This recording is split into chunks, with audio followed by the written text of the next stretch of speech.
Guys, and welcome to a new video.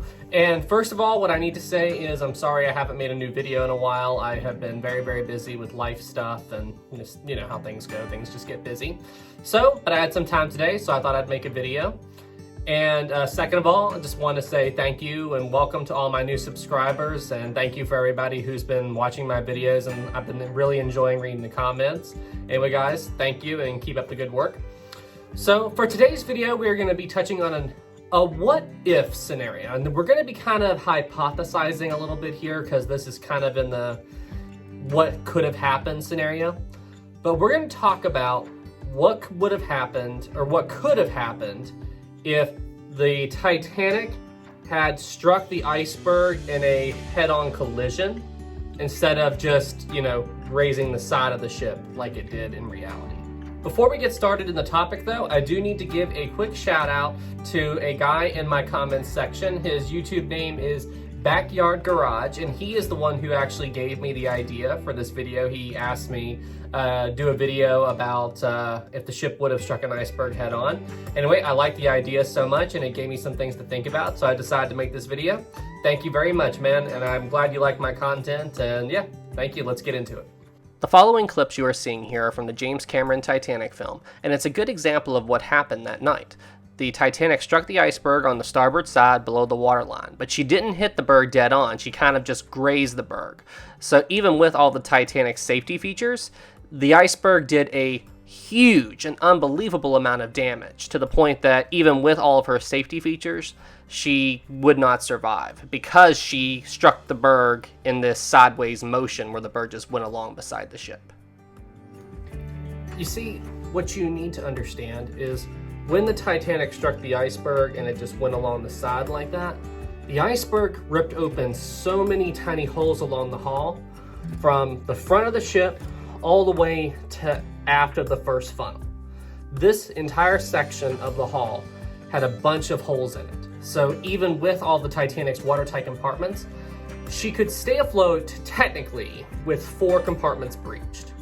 Maybe 5 under the right circumstances, but due to the iceberg's impact, 6 compartments were opened up. And Boiler Room 5 was the 6th compartment, and it had just a little tiny tear.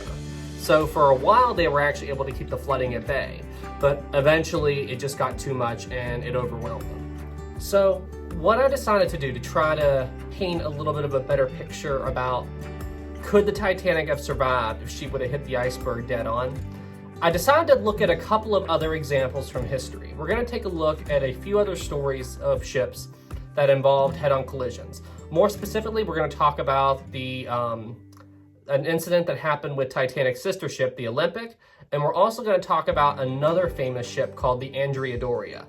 Now, the Olympic didn't sink, but the Andrea Doria did. But the circumstances of the accidents are in a way similar to if Titanic would have hit the iceberg dead on. And we also need to talk about icebergs themselves, because icebergs are pretty funny things. They're not always super firm and, you know, and solid. They can be very unstable, and that can be another factor in if the Titanic would have survived the iceberg head on. Now, when I say icebergs are funny and unstable, the following clip is a good example of that. These 2 men here recently found an iceberg drifting out in the ocean, and they decided to go and try and climb on it. And while they were, the entire iceberg began to roll and capsize. Just the weight of these 2 men on the berg caused it to completely roll over. And this is what I mean when I say that icebergs are very unstable and very unpredictable. So that is one common misconception about icebergs, is that they're all these massive, very strong, very stable objects floating out in the ocean, but that isn't the case at all, as you just saw from that clip. You know, theoretically, it's possible that if the Titanic would have encountered an iceberg like that, it could have grazed the hull and not done anywhere near as much damage. But the Titanic struck a berg that was it was one of the strong ones, so it did all that damage that caused the ship to sink. Anyway, the next thing we're going to talk about is an incident that involved the Titanic's sister ship, the Olympic. And it was involved in an accident which caused another ship to hit it, and the ship that hit it had damage very similar to what would have happened if Titanic had struck the iceberg head on. This is the RMS Olympic, Titanic's sister ship, And before the Titanic happened, the Olympic was involved in a collision with a Royal Navy ship called the Hawk. The Hawk hit the Olympic on the side, but it was a head-on collision to the Hawk. And the Hawk took damage very similar to if the Titanic would have struck the iceberg head-on. This is an image of what happened when the Hawk hit the Olympic. The Hawk slammed into the Olympic side from the back, and the bow of the Hawk was completely smashed in. And the Olympic actually had 2 compartments breached and flooded, but the Olympic was able to survive as well as the Hawk. But the Hawk had watertight compartment features, so the Hawk was actually able to survive the impact.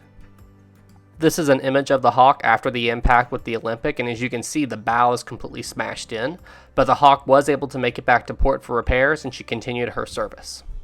The next ship we are going to talk about is this one right here. This is the Andrea Doria, and it sunk in the 50s, but it was involved in a similar impact situation to the Olympic and the Hawk, where another ship called the Stockholm struck the Andrea Doria on the side.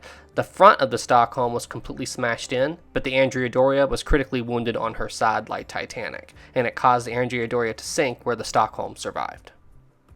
The following footage is real video from the Andrea Doria incident. You can see the Andrea Doria sinking by the side where the Stockholm hit the ship.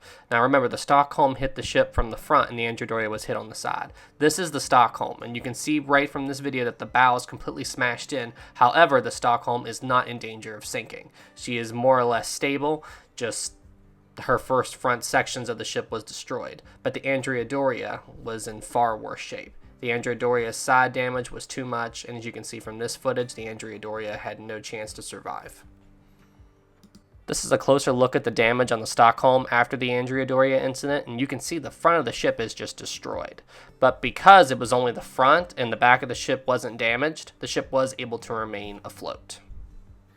Now, those were 2 scenarios of ships that had a collision similar-ish to if Titanic would have struck the iceberg head-on. But there is one big difference between the Titanic hitting the iceberg head-on and those ships hitting other ships.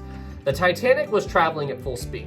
Both the Olympic and the Andrea Doria, when the impacts happened, the ships were traveling at relatively slow speeds. If the Titanic would have hit the iceberg head-on traveling at the full speed of 21 knots, which was what the Titanic was going, well, it's not really the full speed, but you get the idea. Very fast. Who knows what kind of damage that would have caused? It is more likely that the Titanic would have survived a head-on collision like that.